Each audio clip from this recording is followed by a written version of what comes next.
আমাদের মাথা সামনে দিয়ে গিলে যখন পড়ে একবার তাকাইলে না আমার দিকে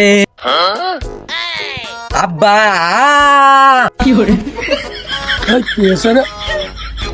আব্বা তোমার পিসার এখন কিরাম আছে? সাপ তোর মতো ছেলে থাকলে উপর নিচ আপ ডাউন হবে। কি আছে তুই তাই বল।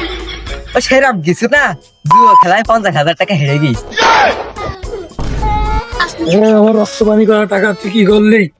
হ্যাঁ ভালোর কথা, তুমি বাড়া দাদাকে নিয়ে সব জায়গা জমি নিয়ে নিলে।